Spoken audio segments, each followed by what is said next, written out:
Hello lovelies and welcome to a new scrapbooking video.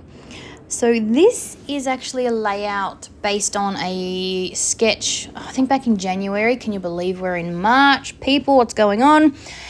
Yes, but this was a sketch from Scrapping Clearly. They do a monthly sketch. I've said it before, I love sketches, especially when I'm feeling particularly uninspired or unmotivated or just in a bit of a rut.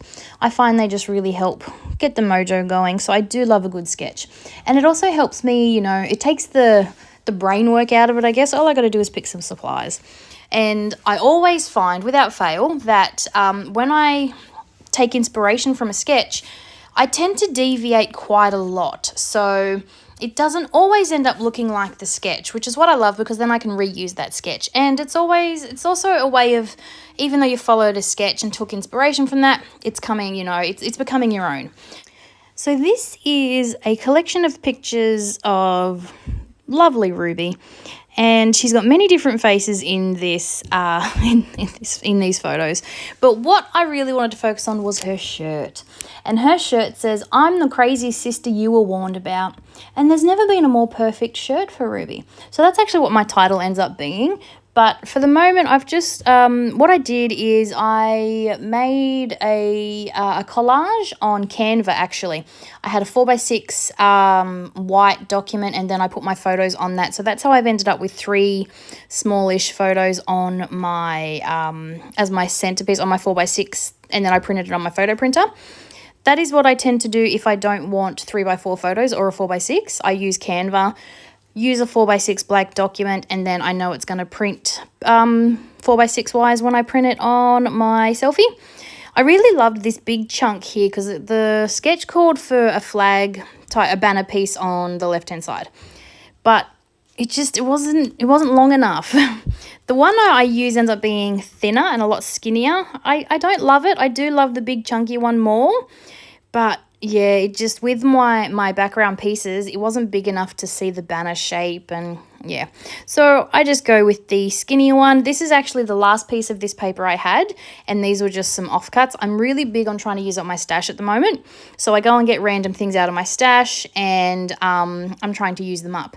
This paper pad also was recently used in a grab 5 because it was sitting on my desk. Sorry, that's my soccer player outside practicing. He's yeah, I don't know what he's doing, but he's hitting the door.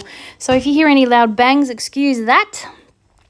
But yeah, so like I said, this was an old Amy Tan. I had one piece. I keep all my collections together in bags, and literally in this bag there was a pack of thickers, the 6x6 paper pad, and one piece of pattern paper. So I thought, I need to start using this up. So this was what I did with the paper. The paper pad I kept out to use on a grab 5 video, and I think I finally retired the thickers into my thicker stash instead of being with its collection. So yeah, I'm really trying to use up my stash. So when I had these bits and pieces out, I thought this would be perfect to use for the sketch layout, because like I said, the sketch is already there for me. I've just got to put my pieces into it.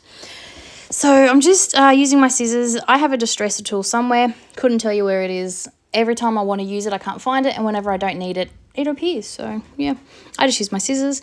And so I put all my background pieces behind my photo, and I've got this nice little layered little collection of papers, and then I've just matted on white just to help it all unify and look really quite nice. So this is where I'm working on my clusters. So I end up with a cluster at the top and a cluster down the bottom, again because of the sketch. And I have these hearts from the thicker pack, and then I also go in and use some of those little plus signs. I just love them. They make the great little clustery embellishment bit. So that is why I do enjoy when thickers come with all those little extra bits and pieces. They just work beautifully. I think, honestly, the longest part of this video was stamping my title. That is another thing that is really great about sketches. It takes all of the thought process out for you. You don't have to worry about any of it if you follow the sketch. I don't know if I told you, I have a collection of sketches on my desk. So when I'm feeling specifically uninspired, I go through and just look for some inspiration. And that is what's great about a sketch, or any kind of challenge for that matter. It is inspiration. You can change it, flip it on its head, take away something that you like of it, and then completely divert and change something else, which is what I love about using things like that to help inspire. I've been big on the sequins lately. I love adding sequins to my clusters and my little sprinkly bits. I don't know, it just adds that little bit of extra. And you can see I've got a black and a pink theme going. So the pink little sequins really popped quite beautifully on this layout. And I end up actually putting some pink gloss spray in my little clusters as well, but I don't think I do that till the end. So just to add to this little cluster down the bottom, because it wasn't popping enough for me because those hearts were sort of blending in with the background, I got a one of my snarky sticker books and I put some stickers up there on this layout, which I thought matched my child perfectly. This is my cup of care. Oh, look, it's empty. This is my daughter to a T. She is sassy. That's her yelling in the background now. She is just the dominant one in this house. So yeah, it was just perfect. So like I said, my title, I'm the Crazy Sister. I don't stamp usually a lot. Like I don't tend to do big titles in stamping. So obviously I didn't put that whole phrase down. I did the I'm the Crazy Sister. And then the second half I just wrote in, which I felt worked fine. So I'm mixing up 2 different types of font. I have been on a big bender about getting lots of different alphabet stamps because I really have been wanting to extend my alpha stamp collection for this exact reason, so I can use all different types of fonts and text, and especially in my project life. But yeah, so I'm the Crazy Sister, and then I've just written down that you were warned about. And then I kept this in because I thought this was a good way to show you what happens. So up here I have I made a mistake. I don't remember what, I think my pen wasn't working properly. So it actually ended up being a real easy fix, and I thought I'd show you what I did for the in that example. I think it was because I was trying to write on photo paper, which, you know, didn't work very well. So I've just got a strip of cardstock, and I've just put my journaling on the cardstock, which says the many faces of Ruby, because she's pulling a different face in each of those photos.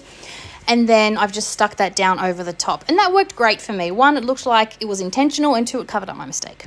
And then I just added some journaling down the bottom of how if there was ever a more perfect shirt for Ruby, I couldn't find it. So this is where I'm adding those gloss spray splats in that, I think it's carnation, like a light pink. So it's just bringing more of that pink, and if you know me, I have to have splats. It just, I don't know, it's just something I do. It just, I can't have anything that feels too neat and too constrained, so I need a bit of messy, and splats are the best way to do that. So I've just got some close-ups so you can see all those little bits and pieces and all that detail. So yeah, I hope you've enjoyed the video, and thanks for watching. Bye for now.